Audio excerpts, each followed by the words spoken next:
The act of creation is surrounded by a fog of myths. Myths that creativity comes via inspiration, that original creations break the mold, that they're the products of geniuses, and appear as quickly as electricity can heat a filament. But creativity isn't magic. It happens by applying ordinary tools of thought to existing materials, and the soil from which we grow our creations is something we scorn and misunderstand, even though it gives us so much, and that's copying. Put simply, copying is how we learn. We can't introduce anything new until we're fluent in the language of our domain, and we do that through emulation. For instance, all artists spend their formative years producing derivative work. Bob Dylan's first album contained 11 cover songs. Richard Pryor began his stand-up career doing a not very good imitation of Bill Cosby. And Hunter S. Thompson retyped The Great Gatsby just to get the feel of writing a great novel. Nobody starts out original. We need copying to build a foundation of knowledge and understanding. And after that, things can get interesting.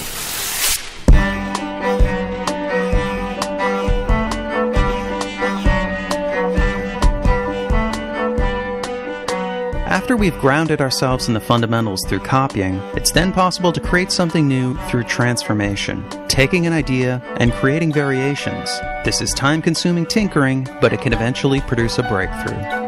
James Watt created a major improvement to the steam engine because he was assigned to repair a Thomas Newcomen steam engine. He then spent 12 years developing his version. Christopher Latham Scholes modeled his typewriter keyboard on a piano. This design slowly evolved over 5 years into the QWERTY layout we still use today. And Thomas Edison didn't invent the light bulb. His first patent was improvement in electric lamps, but he did produce the first commercially viable one after trying 6,000 different materials for the filament. These are all major advances, but they're not original ideas so much as tipping points in a continuous line of invention by many different people.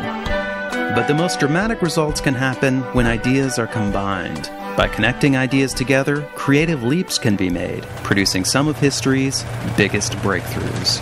Johann Gutenberg's printing press was invented around 1440, but almost all its components had been around for centuries.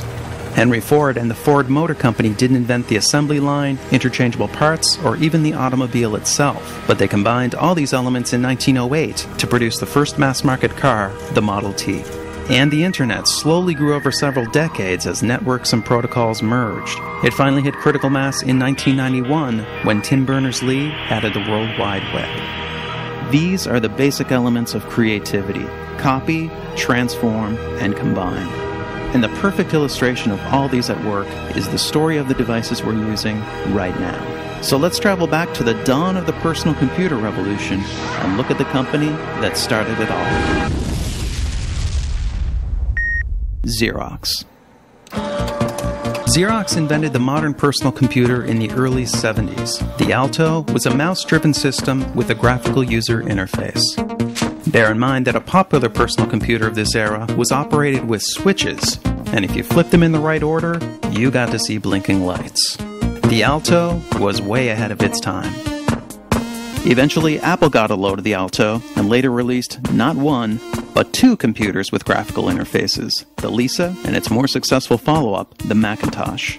The Alto was never a commercial product, but Xerox did release a system based on it in 1981, the Star 8010. 2 years before the Lisa, 3 years before the Mac. It was the Star and the Alto that served as the foundation for the Macintosh. The Xerox Star used a desktop metaphor with icons for documents and folders. It had a pointer, scroll bars, and pop-up menus. These were huge innovations, and the Mac copied every one of them. But it was the first combination it incorporated that set the Mac on a path towards long-term success. Apple aimed to merge the computer with the household appliance. The Mac was to be a simple device, like a TV or a stereo. This was unlike the Star, which was intended for professional use and vastly different from the cumbersome command-based systems that dominated the era. The Mac was for the home, and this produced a cascade of transformations. Firstly, Apple removed one of the buttons on the mouse to make its novel pointing device less confusing. Then they added the double click for opening files. The Star used a separate key to open files. The Mac also let you drag icons around and move and resize windows. The Star didn't have drag and drop. You moved and copied files by selecting an icon, pressing a key, then clicking a location. And you resized windows with a menu. The Star and the Alto both featured pop-up menus, but because the location of these would move around the screen, the user had to continually reorient. The Mac introduced the menu bar, which stayed in the same place no matter what you were doing. And the Mac added the trash can to make deleting files more intuitive and less nerve-wracking. And lastly, through compromise and clever engineering, Apple managed to pare the Mac's price down to $2,500. Still pretty expensive, but much cheaper than the $10,000 Lisa or the $17,000 Star. But what started it all was the graphical interface merged with the idea of the computer as household appliance. The Mac is a demonstration of the explosive potential of combinations. The Star and the Alto, on the other hand, are the products of years of elite research and development. They're a testament to the slow power of transformation. But of course, they too contain the work of others. The Alto and the Star are evolutionary branches that lead back to the NLS system, which introduced Windows and the mouse, to Sketchpad, the first interactive drawing application, and even back to the Memex, a concept resembling the modern PC decades before it was possible. The interdependence of our creativity has been obscured by powerful cultural ideas, but technology is now exposing this connectedness. We're struggling legally, ethically, and artistically to deal with these implications, and that's our final episode, Part 4.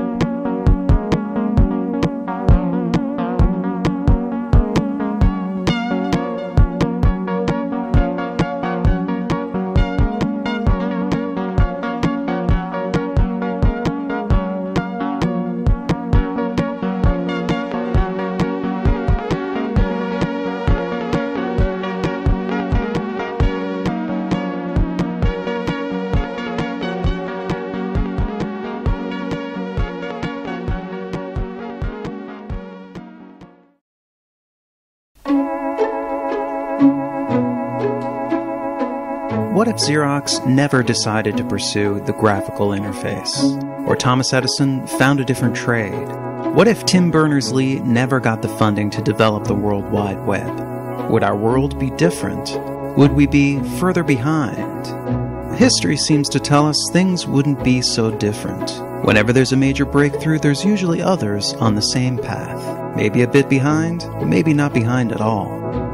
Isaac Newton and Gottfried Leibniz both invented calculus around 1684. Charles Darwin proposed the theory of evolution by natural selection, but Alfred Russel Wallace had pretty much the same idea at pretty much the same time. And Alexander Graham Bell and Elisha Gray filed patents for the telephone on the same day. We call this multiple discovery, the same innovation emerging from different places. Science and invention is riddled with it, but it can also happen in the arts. In film, for instance, we had 3 Coco Chanel movies released within 9 months of each other. Around 1999, we had a quartet of sci-fi movies about artificial reality. Even Charlie Kaufman's unusually original film, Synecdoche, New York, bears an uncanny resemblance to Tom McCarthy's novel, Remainder. Both are the stories of men who suddenly become wealthy and start recreating moments of their lives, even going so far as to recreate the recreations. And actually, the video you're watching, was written just before The New Yorker published a Malcolm Gladwell story about Apple, Xerox, and the nature of innovation. We're all building with the same materials. Sometimes by coincidence we get similar results, but sometimes innovations just seem inevitable.